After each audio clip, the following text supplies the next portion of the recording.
자, 오늘은 보수의 심장이라고 불리는 곳이죠. 바로 구미시에서 벌어지고 있는 아주 흥미로운 시장 선거 얘기를 좀 해보겠습니다. 현직이 지켜낼 것인가, 아니면 새로운 개혁의 바람이 불 것인가, 그것도 아니면 여당이 판을 뒤집을 것인가, 이 세 명의 주자가 벌이는 대결, 그 판세를 지금부터 깊숙이 들여다보겠습니다. 지금 구미시는요, 안정이냐, 개혁이냐, 아니면 완전히 새로운 정치적 방향이냐, 이 세 갈래 길 앞에서 아주 중대한 선택을 해야 하는 상황입니다. 자, 이 복잡한 전략 구도 속으로 저와 함께 들어가 보시죠. 오늘 우리가 살펴볼 순서는요, 먼저 구미라는 선거판이 어떤 곳인지 그 정치 지형부터 보고요. 그 다음에 각 주자들을 한 명씩 뜯어볼 겁니다. 현직 시장의 방어 전략, 도전자의 혁신 카드, 그리고 이 판을 흔들 수 있는 와일드 카드의 기회까지요. 그리고 마지막으로 유권자들은 과연 어떤 선택을 하게 될지 그 핵심 변수들을 짚어보겠습니다.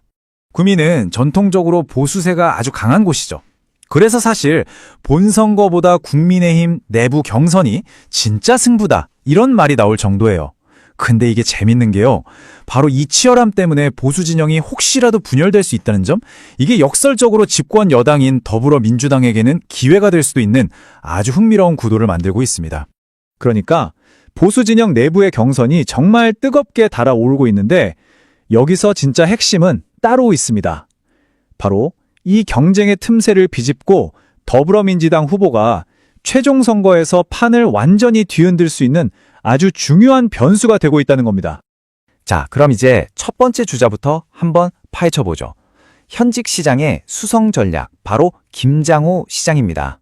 이분의 가장 큰 무기는 뭐니 해도 지난 4년간의 성과죠.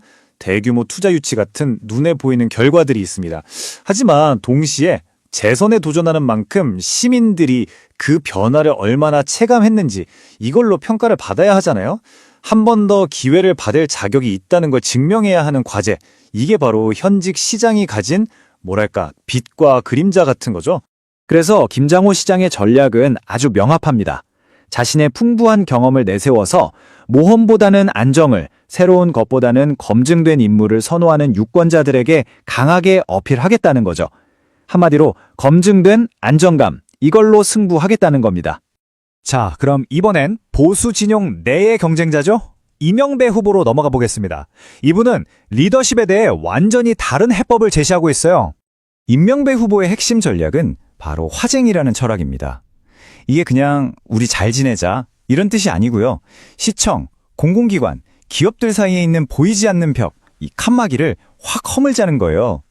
그래서 구미의 오랜 숙제인 산업 쇠퇴나 청년 유출 같은 문제들을 다 같이 머리를 맞대고 해결하는 새로운 협력 시스템을 만들겠다는 아주 구체적인 제안입니다.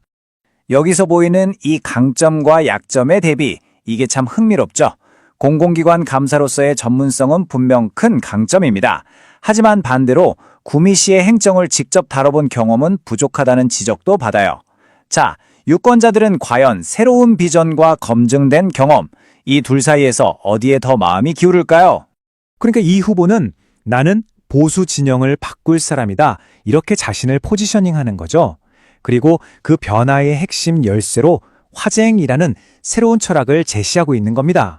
자, 그리고 이제 이 선거판 전체를 뒤흔들 수 있는 잠재력을 가진 세 번째 인물, 김철호 후보를 만나보겠습니다. 이 후보의 강점은 확실하죠. 바로 집권 여당과 중앙정부라는 든든한 뒷배입니다. 하지만 반대로 구미에 아주 강한 보수 성향이라는 이 높은 벽을 넘어야 하는 숙제가 있는 거죠. 김철호 후보의 승리 전략은 딱 두 가지로 볼 수 있습니다. 하나는 중앙정부와 손잡고 구미 경제를 살리겠다는 논리를 설득하는 것. 그리고 또 하나는 보수 진영 후보들끼리 싸우면서 생기는 틈을 파고들어 이득을 보는 것. 바로 이 두 가지에 달려있다고 할 수 있겠습니다. 자, 이렇게 세 명의 주자를 모두 살펴봤습니다. 그렇다면 이제 구미 시민들, 유권자들 앞에는 어떤 선택지가 놓여 있는 걸까요? 이 표를 보시면 구미 유권자들이 어떤 고민을 하고 있는지 딱 보입니다. 각 후보가 내세우는 길, 그러니까 안정, 개혁, 연대라는 이 세 가지 길이 너무나도 다르죠. 강점과 약점도 뚜렷하고 승리를 위한 전략도 완전히 제각각입니다. 결국 이번 선거는 이 세 가지 질문에 답하는 과정이라고 볼 수 있습니다. 여러분이라면 어떤 선택을 하시겠어요? 검증된 안정을 택할 것인가? 아니면 모든 걸 통합하는 새로운 혁신을 받아들일 것인가? 그것도 아니면 중앙정부와의 연결고리를 선택할 것인가? 구미의 미래가 바로 이 선택에 달려 있습니다. 결국 이 선거의 향방은 보수 진영이 치열한 경선 후에 다시 하나로 똘똘 뭉칠 수 있느냐, 아니면 그 분열의 틈이 여당에게 그토록 바라던 절호의 기회를 만들어주느냐에 달려 있다고 볼 수 있겠습니다. 여러분의 생각은 어떠신가요?